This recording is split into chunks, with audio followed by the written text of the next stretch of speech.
অনেকটা পরিমাণ নাইট্রোজেন, তার সঙ্গে ফসফরাস, পটাশিয়াম, তিনটে ম্যাক্রো এলিমেন্টই সর্ষে খোলে থাকে। এছাড়াও বিভিন্ন মাইক্রোনিউট্রিয়েন্ট এবং প্রোটিন এবং অ্যামাইনো অ্যাসিড এই সর্ষে খোল পচা জলে থাকে। নমস্কার বন্ধুরা, আমি বাপন আজকে আবার নতুন একটি ভিডিও নিয়ে চলে এসেছি। আজকে ভিডিওর বিষয় ছাদ বাগানে গাছের অমৃতসার। আমরা ছাদ বাগানে গাছের মাটিতে যদি ক্রমাগত রাসায়নিক সার ব্যবহার করে থাকি তাহলে তাৎক্ষণিক ফলাফল হয়তো একটু বেশি পাবো, কিন্তু এর যে কুপ্রভাব সেটা আমরা কিছুদিন পর থেকেই বুঝতে পারবো।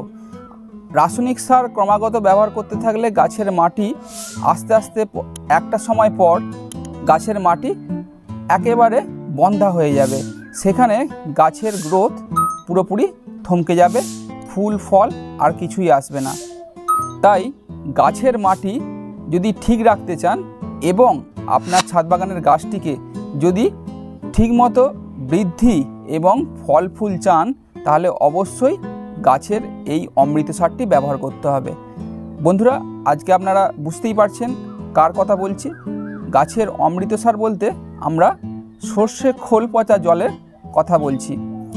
নতুন ছাদ বাগানিরা প্রায়শই একটা ভুল করে থাকে, আমরা সর্ষের খোল কতটা পরিমাণে কতটা জলে মেশাবো, মিশিয়ে একটা গাছে প্রয়োগ করব এবং কখন প্রয়োগ করব এবং কোন কোন সময় এই খোল পচা জল ব্যবহার করা যাবে না, এই সব বিভিন্ন নিয়ম আমরা প্রায়শই ভুল করে থাকি। তাই নতুন ছাদ বাগানি এবং যারা অনেক দিন ধরে ছাদ বাগান করছেন তাদের জন্য আজকের আমার এই ভিডিও। এই ভিডিওতে আপনারা দেখতে পাবেন সর্ষের খোল 1 লিটার জলে ঠিক কতটা পরিমাণ মেশালে ফাইনালি আমরা কতটা পরিমাণ খোল পচা জল তৈরি করতে পারবো, যেটা আমরা গাছের মাটিতে প্রয়োগ করব।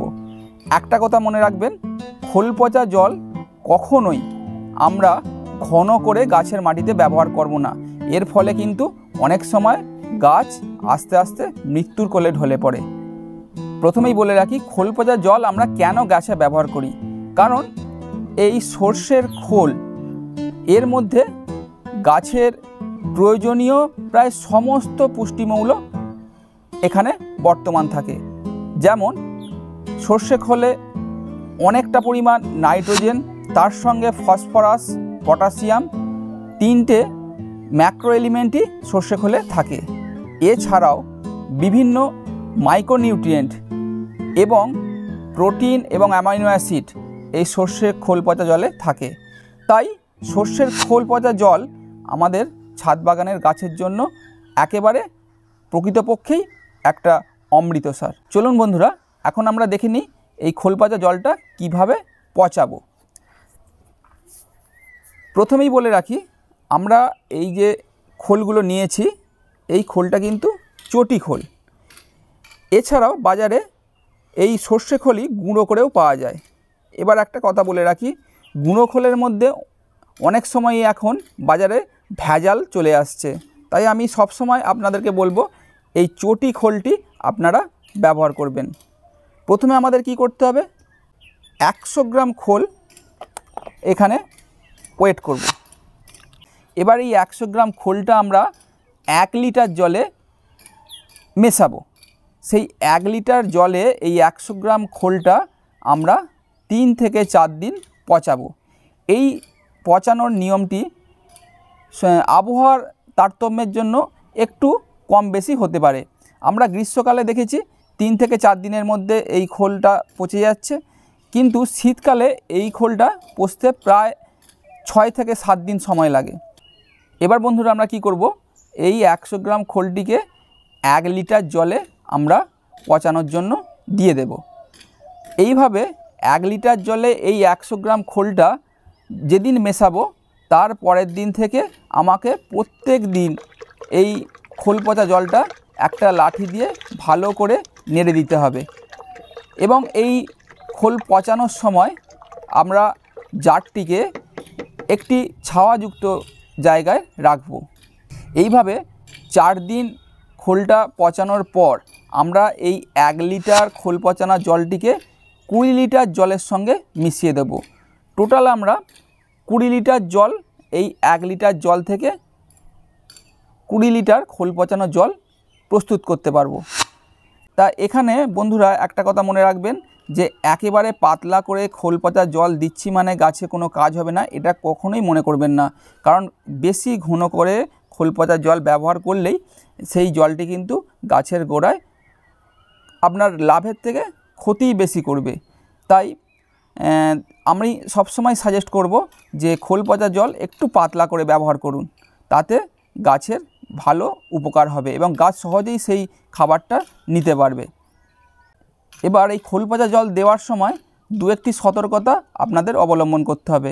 প্রথম, আমরা যেদিন খোল পচা জল ব্যবহার করব তার আগের দিন গাছে মাটিটি একটু শুকনো করে নেব, যাতে খোল পচা জলটি মাটিতে সঙ্গে সঙ্গে টেনে নেয়। 2 নম্বর, কখনোই বর্ষাকালে আমরা খোল পচা জল ব্যবহার করব না, তাহলে আপনাদের গাছে উপকারের থেকে অপকারই বেশি হবে। 3 নম্বর, খোল পচা জল যেদিন আমরা ব্যবহার করব তার 4 থেকে 5 দিন পর পর্যন্ত কোনো ফাঙ্গিসাইড ব্যবহার করব না। কারণ খোল পচা জল আমরা গাছের মাটিতে ব্যবহার করলে কিছু উপকারী জীবাণু গাছের মাটিতে তৈরি হবে, যেগুলো ফাঙ্গিসাইড ব্যবহার করার ফলে মারা যেতে পারে। তাই খোল পচা জল যেদিন প্রয়োগ করব তার পরের 4-5 দিন আমরা কোনো ফাঙ্গিসাইড ব্যবহার করব না। 4 নম্বর, কোনো ইনডোর গাছে আমরা খোল পচা জল ব্যবহার করতে পারবো না, এমনকি অর্কিডেও আমরা খোল পচা জল দেব না। 5 নম্বর, আমরা একবার খোল পচা জল দেওয়ার 10 থেকে 15 দিনের মধ্যে আর এটাকে রিপিট করব না। প্রত্যেক 10 থেকে 15 দিনের মধ্যে আমরা একবারই এই খোল পচা জলটি ব্যবহার করব। 6 নম্বর, আমরা খোল পচা জল সবসময় গাছের মাটিতে দেব, কখনোই পাতায় স্প্রে করা যাবে না। পাতায় খোল পচা জল পড়ে গেলে সেটা কিন্তু সঙ্গে সঙ্গে জল দিয়ে ধুয়ে ফেলবেন।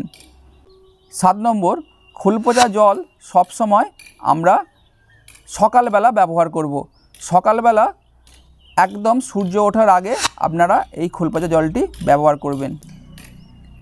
এইভাবে বন্ধুরা গাছে মাটিতে আমরা যদি খোল পচা জল ব্যবহার করি তাহলে কিন্তু অনেক কম খরচে আপনার গাছের পক্ষে একটা অমৃত সার তৈরি হয়ে যাবে। ধন্যবাদ বন্ধুরা, আজকে ভিডিও এই পর্যন্তই। এরপর আবার আমরা নতুন কোনো টপিক নিয়ে আমার পরবর্তী ভিডিও নিয়ে আসব।